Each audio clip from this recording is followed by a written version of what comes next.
ભરૂચ જિલ્લાના ઝઘડિયા તાલુકાના કાલિયાપુરા પાસેનું ગરનાળું જળાશયમાં ફેરવાતા ગ્રામજનો તેમજ આરપીએલ સ્કૂલના વિદ્યાર્થીઓ મુશ્કેલીમાં મુકાયા। ભરૂચ જિલ્લાના ઝઘડિયા તાલુકામાંથી પસાર થતી બંધ પડેલ અંકલેશ્વર રાજપીપળા વચ્ચેની રેલવે લાઇન પરના ગરનાળાઓમાં ચોમાસા દરમિયાન પાણી ભરાવાની સમસ્યા જોવા મળી છે। તાલુકામાંથી પસાર થતા મુખ્ય ધોરી માર્ગને જોડતા ગ્રામ્ય માર્ગોની મધ્યમાંથી રેલવે લાઇન પર ગરનાળા બનાવવામાં આવ્યા હતા, જેથી રેલવેને કોઈ જાતની અગવડ ના પડે તેમજ વાહન ચાલકો આ ગરનાળાઓમાંથી ગામડાઓની જનતા અવરજવર કરે, પરંતુ એનાથી ઉલટું આ ગરનાળાઓના વિના આયોજન રેલવે ગરનાળાનું બાંધકામ કરતા પાણીનો યોગ્ય નિકાલ ન થતા ચોમાસા દરમિયાન અંકલેશ્વરથી રાજપીપળા સુધી અનેક રેલવે ગરનાળાઓમાં પાણી ભરાઈ રહે છે, જેના કારણે અપડાઉન કરતા વિદ્યાર્થીઓ, નોકરિયાત વર્ગ તેમજ અન્ય ગામોએ જતા ગ્રામજનોને, ખેડૂતોને વારંવાર હાલાકી પડી રહી છે। ગરનાળાઓમાં પાણી ભરાવાના કારણે અન્ય રસ્તા ઉપર થઈને જવું પડી રહ્યું છે, જે માટે લોકો ઈંધણ તેમજ સમયનો વેડફાટ થઈ રહ્યો છે। તેમ છતાં રેલવે તંત્ર આ બાબતે કોઈ પણ કામગીરી કરાવતું નથી હોતું।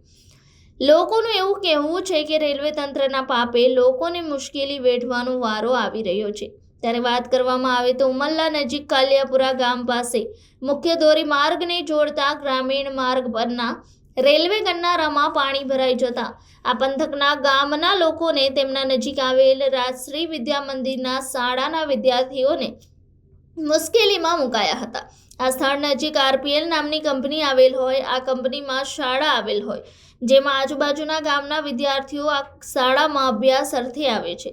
ગરનાળામાં પાણી ભરાઈ જવાથી વાલીઓ મેઇન રોડ પર પોતાના વાહન મૂકી અડધો કિલોમીટર સુધી બાળકોને શાળા પરથી પગપાળા લેવા તેમજ મૂકવા મજબૂર બન્યા છે। ગરનાળામાં પાણી ભરાવાને કારણે બાળકોના જીવને જોખમ ન ઊભું થાય માટે વાલીઓએ જાતે બાળકોને લેવા આવવું પડે છે। ગરનાળામાં પાણી ભરાવાના કારણે આવવા જવામાં તકલીફ પડે છે। કેટલાક વાલીઓ જીવના જોખમે બાળકોને ગરનાળામાંથી પસાર કરતા હોવાથી કોઈ મોટી દુર્ઘટના થાય તો જવાબદાર કોણ, તેવા સવાલો ઊભા થયા છે। સ્કૂલના સત્તાધીશો પણ આ બાબતે કોઈ નક્કર રજૂઆત કરે તેવી લોક માંગ ઉઠવા પામી છે। ગરનાળામાંથી ચોમાસા દરમિયાન પાણીનો કાયમી નિકાલ થઈ જાય અને ગરનાળામાં પાણી ભરાઈ ન રહે તે માટે રેલવે સત્તાવાળાઓ તાકીદે યોગ્ય પાણીનો નિકાલ કરવા આગળ આવે તેવી લોક માંગ પ્રજામાં ઉઠવા પામી છે। શું નામ છે?